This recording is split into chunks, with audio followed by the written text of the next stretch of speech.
Prije nego bi vas pitao nešto o znači, ratovima koje je Izrael vodio 48., 67. i 73. Htio bih vas samo priupitati ponovno da se vratimo malo na ovu današnju situaciju u Izraelu, jer evo ja osobno jesam pobornik države Izrael, imam eto i nekih kolega, prijatelja koji su radili s menom na arheološkim iskopinama koji su Izraelci.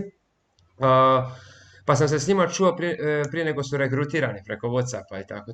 Protiv Palestinaca naravno da nemam ništa i htio bi mir tamo. I za mene civil nema, svako nevino dijete nema nacionalnosti niti religije. Nego evo oni među sobom, on je meni to rekao, oni među sobom, među vojnicima se priča da postoji možda mogućnost, to možda zvuči kao teorija zavjere, da je Bibi Netanjahu možda stvarno pustio ovo namjerno da se desi da bi imao izgovor da jednostavno zbriše Gazu s lica zemlje, to jest riješi to pitanje Gaza. Što vi mislite o tome? To je moguće, znači to je jedna mogućnost. I sad onda dolazimo na pitanje ko stoji iza ovog, što je pitanje svih pitanja, normalno. Ja mislim da Netanjahu ne stoji iza toga, ja mislim da su oni to namjestili Netanjahu. To je moje mišljenje, znači ne mora se sa mnom niko složiti, ali moje mišljenje je da mi moramo se vratiti u ponašanje Netanjahua zadnjih par godina. Ne par godina, nego i više od 10-15 godina. On je jako dugo njegovo prijateljske odnose sa Rusijom. I to je nešto što duboka država zapadnjačka ne prašta. Znači, on u suštini nije vodio prorusku politiku, ali nije vodio ni antirusku. Sa stanovišta Zapada on je vodio prorusku politiku, iako je on vodio jednu neutralnu politiku, jer Netanjahu vjeruje, a to nije bez osnove, da je on najpametniji čovjek u Izraelu i njega ne treba podcjenjivati. E sad, o čemu se radi? Oni bi njemu možda i oprostili to šurovanje sa Putinom, ako ništa oni znaju dobro koliko on ima ruskih židova, s tim da nisu svi ruski židovi za Putina i Rusiju. Ruski židovi su po principu ko je u Rusiji imao negativna iskustva, nije tamo imao posao, maltretirali su, on Rusiju ne voli. Onaj koji u Rusiji živio dobro, koji ima lijepe uspomene, on Rusiju voli, tako je to. Međutim, on tamo ima jednu veliku ipak biračku bazu i ne može on zbog svih tih židova ići džonom kao što je išao Lapid i kao što su išli drugi. On ne može ići tako džonom jer je pametan čovjek, a i ne treba mu to, njemu ne treba taj sukob sa Rusima, jer ako je on dobar sa Rusima, onda Rusi do neke mjere obozdavaju Hezbollah preko Irana, u Siriji se dogovaraju, Izraelci tamo izvršavaju svoje ciljeve, Rusi svoje, i to je jedan brak i iz interesa i iz povijesnih ovih. Znači, prvi element koji ovdje uočavamo, to je dobar odnos Putina, Rusije i Netanjahua. I njihov prijateljski i generalno rusko-izraelski. E sad, to bi se možda nekako istoleriralo da ne dolazimo do drugog elementa. Netanjahu je napravio nešto što se u stvari ne radi, što možda bude napravio i Plenković, a to je da je u vladu uveo radikalnu desnicu i radikalne ortodoksne. To ljudi ne razumiju, ja gledam analitičare ovih dana po Srbiji, nemaju pojma, 99% u Hrvatskoj, isto malo ali u Hrvatskoj čak neko ako nešto zna, namjerno to izvrće pogrešno, i onda kažu desničarski ortodoksi. Ljudi moji, razlikujemo desničarske cionističke stranke i ortodoksne. Ortodoksni neki čak ne prihvaćaju državu Izrael, a paradoksalno ulaze u vladu s Netanjahuom. I sad, šta je napravio Ben Gvir, koji je jedan od najvećih tamo fanatika, napravi ono što oni nikad ne praštaju. Kad kažem oni, mislim na muslimane. Jer su 29. provocirali kod Al-Akse pa je došlo do žestokih sukoba. Jer su 96. počeli žestoki sukobi kad je izraelski helikopter pucao po Palestincima kod Al-Akse. Al-Aksa vam je ona džamija koja se ne vidi na slikama, pored one džamije koja dominira Izraelom, koja je džamija sa zlatnom kupolom. Znači, pored nje. I to je jedan fascinantan prizor kad ti sjediš na Maslinskoj gori, zalazak sunca i gledaš tu džamiju. A pored nje je Al-Aksa ta koja je najsvetija, ova nije sveta, tako da ljudi to brkaju. Sad, 2000. godine počinje druga intifada, šta je napravio Sharon? Otišao Al-Aqsa džamiju.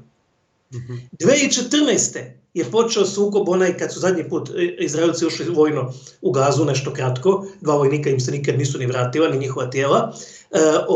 Isto su zatvorili Al-Aqsu za Palestince i za Arape. 2021. opet sukobi oko toga. I šta je bilo neki dan? Ben Gvir dolazi i provocira u Al-Aqsi. Znači, imamo povijest sukoba, uvijek kad Židovi provociraju na Al-Aqsi, ti imaš odgovor Palestinaca i muslimanskog svijeta. Sad, znači, rekli smo ovako, prvi Netanjahov krimen veliki, magnum krimen u odnosu s Rusijom, a magnissimus krimen, najveći grijeh, mu je ovo što sad pričam, što je uveo desničare i ortodoksne i fanatike u vlast. Pa ti sad pitaš, pa zašto? Zašto bi to Zapadu smetalo? Zato ne smetaju ti oni njihov odnos prema Palestincima Zapadu. Palestinci su tako jadni, prezreni, nikakvi, niko za njih ne brine, ni Arapi. Prvi Arapi za njih ne brinu. Arapske države i vlasti, ne mislim na narod.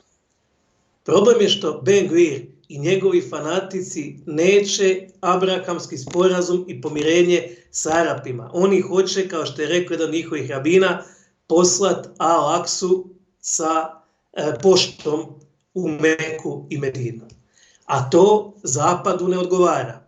Znači, Zapad hoće strateški savez ovakav, Saudijska Arabija i Izraela. Zašto hoće? 9. rujna ove godine, pred malo više od mjesec dana, Zapad je predstavio svoj strateški plan i zadnju šansu obuzdavanja Kine. A šta je to? To je pojas i put kineski, odnosno nekad se zvao jedan pojas, jedan put, a kroz povijest se zvao put svile. To je put koji ide od Kine, pa praktično tu do Kosova, kojim bi Kina slala svoju robu do Pireja, do Grčke, do Europe, do Mađarske, do cijelog svijeta.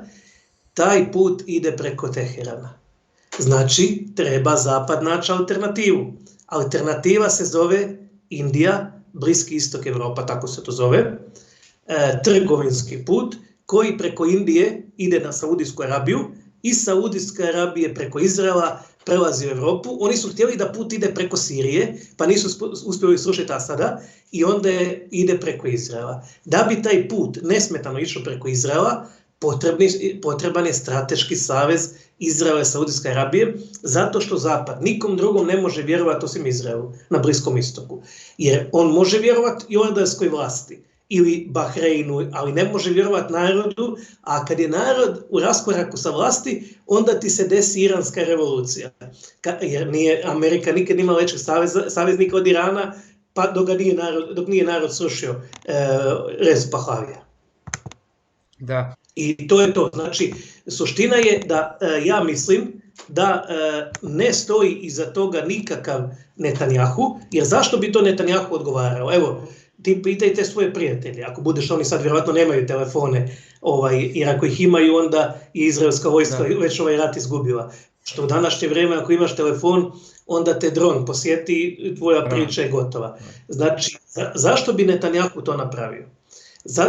Netanjahu ne može po meni preživjeti ovaj sukob, mada je on mačka sa 99 života. Ispričavam se, u prilog tvojoj teoriji, evo sad si razmišljam kad si to rekao, znači duboka država je zapravo stavila sebe u win-win situaciju glede Netanjahua. U jednu ruku njega narod, zapravo izraelski, i prije ovoga napada bili su oni razni prosvjedi. Sada ga prezire zbog ovoga propusta što se desio dole i 1000 civila, okvirno 1000 civila je izraelskih na psihopatski način doslovno ubijeno i njega se proziva i on sad nema drugoga zapravo izlaza nego sveopći napad na Gazu, ne bi li se dokazao, ne znam kako da to drugčije objasnim, zapravo sada svekolikom izraelskom pučanstvu. On je zapravo sada u jednoj nezavidnoj situaciji. Eto, tako bi možda... On ima jedan izlaz, ako uspije, to znači da je on stvarno najbolji šahist svijeta. Jedini njegov izlaz je da uvuče u rat Iran. Jer u svakom drugom slučaju on pada. Ajmo logično. Ako on ne kazni Hamas, a kakva bi kazna bila dovoljna za 1500 ubijenih, masakriranih, nevinih židovskih civila i za 200 koje pitanje da li će iko od njih preživjeti, dobro, dvoje je pušteno, Znači, koja bi bila adekvatna kazna tome? Pa neko kaže, pa dobro, da ubiju toliko isto Palestinaca ili da ubiju 5 puta više Palestinaca. Možda ako to gledaš iz fotelje na zapadu. Međutim, ako to gledaš iz izraelske fotelje, ne. Zašto? Zato što Izrael zna kako razmišljaju Arapi oko njih. Sve osim potpunog uništenja Hamasa bio bi poraz jer bi se pokazala slabost Izraela.